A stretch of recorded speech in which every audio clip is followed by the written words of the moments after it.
हम प्रभु को धन्यवाद देंगे प्रियो आज की सुबह के लिए। मंगलवार के दिन आज की सुबह में आप सभी का स्वागत और वेलकम करता हूं। Living Christian movement fellowship ministry में आप सभी का स्वागत है और आप सभी को मैं धन्यवाद देना चाहूँगा कि आपका बहुत बड़ा प्यार हमें बराबर मिल रहा है। आप हमसे प्यार करते हैं और इस सेवकाई के में आप सहयोग कर रहे हैं, प्रार्थना कर रहे हैं। प्रभु आप सबको बहुत आशीष दे और प्रभु का दया का हाथ आप सब पर बना रहे, ताकि आप प्रभु में आगे बढ़ते जाएं और प्रभु की महिमा कर सके। प्रियो, आज के दिन की शुरुआत प्रभु के वचन के साथ। कल हम देख रहे थे प्रकाशित वाक्य 20 अध्याय उसके 11 और 12 पद को हमने पढ़ा था। आज मैं आपके सामने 13 और 14 पद को फिर से रिपीट करूंगा, ताकि हम इस वचन के द्वारा और अधिक आशीष पर। 12 में लिखा है, फिर मैंने छोटे बड़े सब मरे हुओं को सिंहासन के सामने खड़े हुए देखा और पुस्तकें खोली गई और फिर एक और पुस्तक खोली गई, अर्थात जीवन की पुस्तक। और जैसा उन पुस्तकों में लिखा हुआ था वैसे ही उनके कामों के अनुसार मरे हुओं का न्याय किया गया। 13 पद, समुद्र ने उन मरे हुओं को जो उसमें थे दे दिया और मृत्यु और अधोलोक ने उन मरे हुओं को जो उनमें थे दे दिया और उनमें से हरेक के कामों के अनुसार उनका न्याय किया गया। परमेश्वर अपने इस वचन के पढ़े और सुने जाने पर आशीष दे, आमीन। दुआ करेंगे प्रियो। प्रभु परमेश्वर, हम आपके हृदय से आभारी हैं आज के इस नए दिन के लिए। मंगलवार के दिन प्रभु हम आपके पवित्र चरणों में आए, आज के दिन की शुरुआत करें और आज दिन भर के लिए आपसे सामर्थ, आपसे शक्ति प्राप्त करें। अपने सारे भाई बहनों के लिए हम प्रार्थना कर सके, उनके लिए भी दुआ मांग सके, ताकि परमेश्वर वो भी आप में सुरक्षित रहे, आपकी महिमा कारण बन सके और जो आपकी योजना है, जो आपकी इच्छा है प्रभु पूरी की जाए। हे दयालु, हे सामर्थी, हे विश्वास के योग्य परमेश्वर, हम अपने आप को, अपने तुच्छ और कमजोर जीवन को आपके हाथ में सौंपते हैं। हमारी प्रार्थना, हमारी विनती प्रभु, आपका दया का हाथ हमारे साथ बना रहे। हमारे प्रदेश के लिए, प्रदेश के मुख्यमंत्री अशोक गहलोत जी के लिए धन्यवाद देते हैं और प्रार्थना करते हैं आपका हाथ उन पर बना रहे, आपकी करुणा उन पर बनी रहे, आपकी सुरक्षा उनको बनी, बुद्धि और ज्ञान से परिपूर्ण कर, ताकि सारी परिस्थितियों में वो आपकी महिमा कारण बन सके। हम आपसे प्रार्थना, आपसे विनती करते हैं हमारे देश के लिए, देश के प्रधानमंत्री के लिए, राष्ट्रपति के लिए प्रभु आप उनकी भी रक्षा करें, उनको भी अपने हाथों में रखें, हर बीमारी, परेशानी, कठिनाई से बचाएं, देश का संचालन आपकी महिमा के लिए कर सके। इस डिवोशन को आपके हाथों में सौंपते हैं। हमारे सारे भाई बहनों के लिए जो हमारे साथ इस फेसबुक पर, व्हाट्सएप पर जुड़े प्रभु जी, यूट्यूब पर जुड़े प्रभु, उन सब के लिए प्रार्थना करते हैं। हर एक को उत्तम आशीष से भरपूर कर, सारी महिमा, आदर, गौरव आपको देती हुई इस विनती को अपने प्रभु, अपने उद्धारकर्ता यीशु मसीह के नाम से मांगते हैं, आमीन।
सब तेरे लिए, तूने भी उसे छेड़ा था,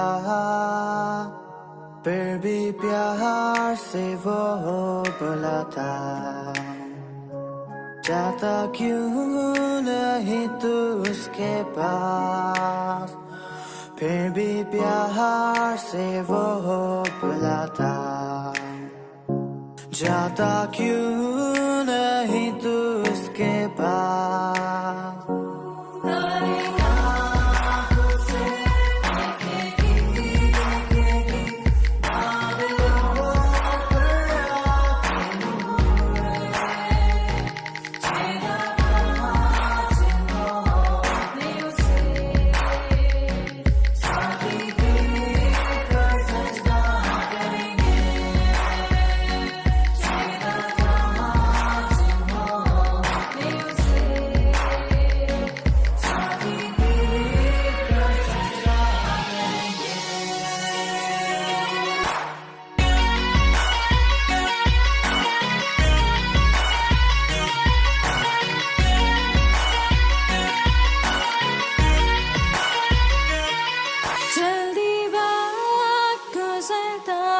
जाता है, रात अंधेरी आती है, तौबा कर दरवाजा होगा बंद, कुछ ना होगा फिर पछताने से, तौबा कर दरवाजा होगा बंद, कुछ ना होगा फिर पछताने से।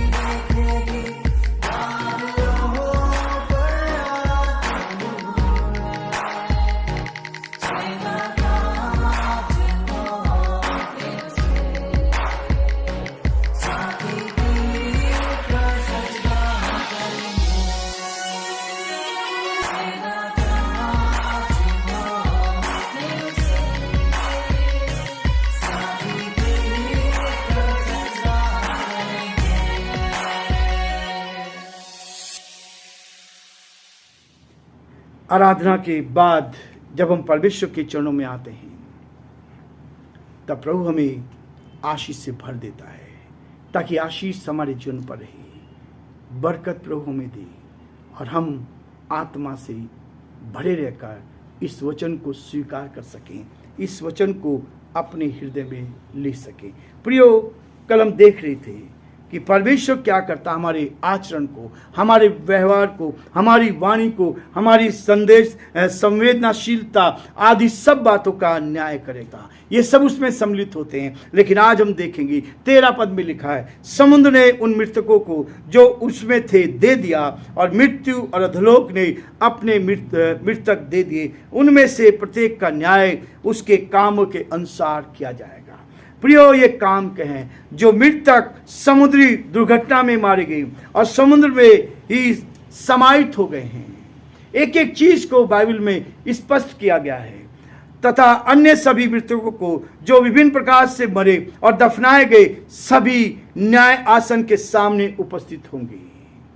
जो दफनाए गए हैं, उसके बाद कहता है, और प्रत्येक का न्याय उनके कामों के अनुसार किया जाएगा। जो काम मैंने इस पृथ्वी पर किए हैं, मैंने कितना लोगों की भलाई की है, कितना मैंने लोगों का बुरा किया है, उन सब का न्याय होगा। और न्याय के अनुसार हमें परमेश्वर के सामने उपस्थित होना पड़ेगा, और प्रत्येक का न्याय उसके कामों के अनुसार किया जाएगा। जो भी आप कर रहे हैं, जो भी मैं कर रहा हूं, उसका न्याय होगा, और उस न्याय से हमें कोई रोक नहीं सकता। ये कार्य परमेश्वर की महिमा के लिए किए गए, या स्वयं की महिमा के लिए और स्वार्थों की पूर्ति के लिए। जो काम हम करते हैं उसमें मेरा कितना स्वार्थ है, जो काम हम कर रहे हैं उसमें परमेश्वर को कितना महिमा मिल रही है, हम महिमा किसको दे रहे हैं, इसके मेरे स्वार्थों के लिए, स्वयं की महिमा के लिए तो नहीं है। प्रियो, जो कुछ हम करते हैं उस परमेश्वर के लिए, उस परमात्मा के लिए करें। कोई भी परमेश्वर के न्याय से ना बच पाएगा, कोई व्यक्ति नहीं बचेगा। परमेश्वर का न्याय सबके लिए है, और इस न्याय के लिए 14 पद में वो इस बात को कहता है, मृत्यु और अधोलोक आग की झील में डाले गए। मृत्यु और अधोलोक आग की झील में डाले गए। ये आग की झील दूसरी मृत्यु है। हम इस बात को देख रहे थे प्रियो, दूसरी मृत्यु क्या है। पिछले दिनों भी हमने देखा था, और 19 अध्याय में भी, 20 अध्याय में भी इस बात का वर्णन किया गया। ये दूसरी मृत्यु क्या है। जिस प्रकार स्वर्ग का पहला पड़ाव है, वैसे ही अधोलोक नरक का पहला पड़ाव है। अधोलोक नरक का पहला पड़ाव है। और इस बात को कहता है, स्वर्ग अनंत जीवन का सिद्ध स्थान है। स्वर्ग में जिसकी तैयारी हम यहाँ कर रहे हैं, जिसके विषय में हम यहाँ बात करते हैं, जिसके विषय में हम लोगों को समझाने की कोशिश करते हैं, वो स्थान है जो सिद्ध स्थान है, जहाँ से आपको कोई हटा नहीं पाएगा। और नरक जो है वो यातना का स्थान है, जहाँ पर नरक में यातना दी जाएगी। और ये यातना है आग और गंधक से हमारी आत्मा तड़पती रहेगी, मरेगी नहीं लेकिन तड़पती रहेगी। अनंत मृत्यु का भयंकर आत्मा स्थान है, एक ऐसा स्थान जो पूरी तरह से नरक से प्रभावित है। और शैतान क्या करेगा, शैतान को उसमें डाल दिया जाएगा। प्रियो, ये वचन इस बात को कहता, मृत्यु अधोलोक आग की झील में डाले गए। अब ये क्या है आग की झील? मैं आपको पहले भी बता चुका हूँ, लेकिन आज फिर से इसको, क्योंकि आज हमारे सामने फिर से प्रकाशित वाक्य 20 अध्याय के इस 14 पद में स्पष्ट किया गया, 2 मृत्यु है। पहली मृत्यु ये शरीर की मृत्यु है, जिस दिन आत्मा इस शरीर को छोड़ देती है, इस संसार में से ये शरीर समाप्त हो जाता है, इसको दफना दिया जाता है, इसको जला दिया जाता है, इसको पानी में डाल दिया जाता है, विसर्जन कर दिया जाता है, समाप्त हो जाता है। प्रियो, ये पहली मृत्यु है, लेकिन एक और मृत्यु है, जिस मृत्यु के बारे में परमेश्वर ने जब आदम और हव्वा को बनाया था, उनको महिमा में ये शरीर दिया गया था। तब पाप नहीं था, लेकिन पाप आ गया, उन्होंने आज्ञा का उल्लंघन किया, उन्होंने पाप किया और पाप के कारण मृत्यु आ गई। ये श्राप उनके ऊपर था। आदम से कहा था तू मिट्टी से बना है और अंत में मिट्टी में मिल जाएगा, लेकिन तेरी आत्मा को शुद्ध रखना है, पवित्र रखना है। और जैसे ही यूहन्ना ने श्वेत सिंहासन को देखा था, वैसे यहाँ बताया गया है, जो इस संसार में रहते हुए अपने व्यवहार से, अपनी बातचीत से एक दूसरे की भलाई के लिए काम करते हैं, एक दूसरे को प्रोत्साहन करते हैं, अपने हित की नहीं लेकिन दूसरों के हित की चिंता करते हैं। प्रभु का वचन कहता है कि तुम भले कामों के लिए तैयार की गई।